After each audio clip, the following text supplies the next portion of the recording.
नमो बुद्धाय। जय भीम दोस्तों। मित्रों, आज हम बात करने वाले हैं एक ऐसे विषय की जो न केवल भारत या पाकिस्तान बल्कि पूरी दुनिया की सांस्कृतिक और धार्मिक धरोहर से जुड़ा है। ये विषय है पाकिस्तान में मौजूद बौद्ध धर्म के प्राचीन अवशेष और उनके विनाश की कहानी। क्या आपने कभी सोचा है कि आज जिस पाकिस्तान को हम एक इस्लामिक राष्ट्र के रूप में जानते हैं, वही भूमि कभी बौद्ध धर्म का एक बहुत बड़ा केंद्र हुआ करता था।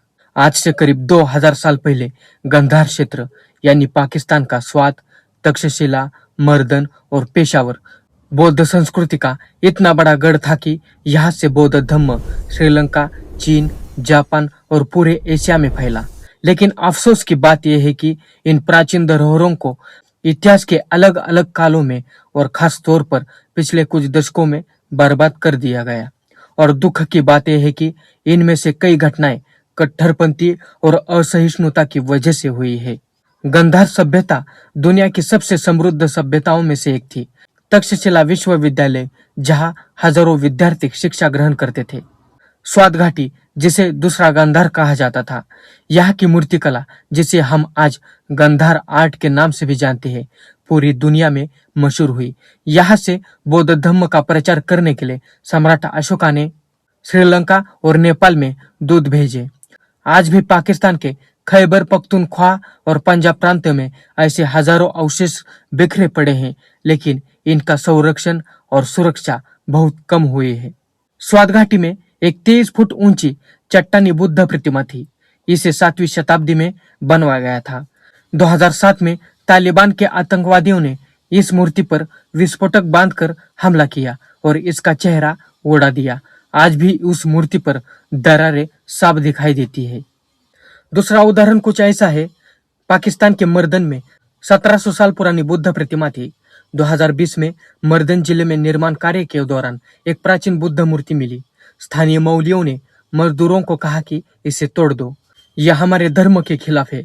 मजदूरों ने हथौड़े से मूर्ति को तोड़ दिया। बाद में 4 लोगों को पुलिस ने गिरफ्तार किया।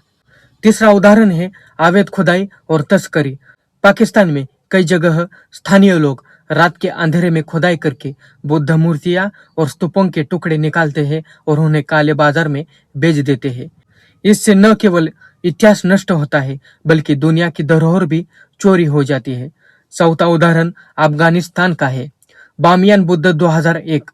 हालांकि ये पाकिस्तान नहीं लेकिन पड़ोसी अफगानिस्तान में तालिबान ने 2 विशालकाय बुद्ध प्रतिमाओं को डायनामाइट से उड़ा दिया था। इस घटना ने पूरी दुनिया को हिला दिया था और पाकिस्तान में मौजूद धरोहर की सुरक्षा पर भी सवाल खड़े हो गए थे।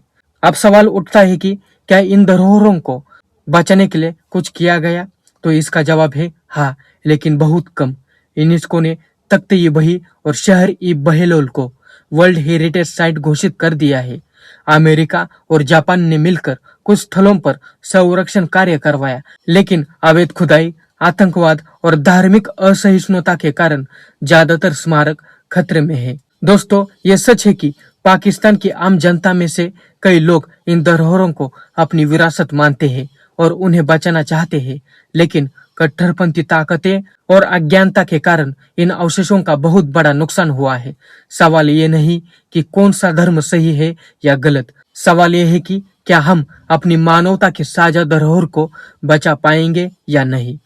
दोस्तों, बौद्ध धर्म हमें शांति, करुणा और अहिंसा का संदेश देता है, लेकिन जब हम उसकी मूर्तियों और धरोहर को तोड़ते हैं तो हम असल में अपनी ही संस्कृति और सभ्यता को तोड़ते हैं। आज जरूरत है कि पूरी दुनिया मिलकर इन धरोहरों को सुरक्षित रखे, क्योंकि ये सिर्फ बौद्धों की धरोहर नहीं, पूरी इंसानियत की धरोहर है। मित्रों, वीडियो कैसा लगा कमेंट करके जरूर बताना। चैनल को अभी तक सब्सक्राइब नहीं किया है तो जरूर सब्सक्राइब करें। अगर आपको मेरा काम पसंद आता हो तो चैनल को ज्वाइन और थैंक्स बटन के जरिए आप मेरे काम को सराह सकते हो। चलो मिलते अगले वीडियो में। जय भीम।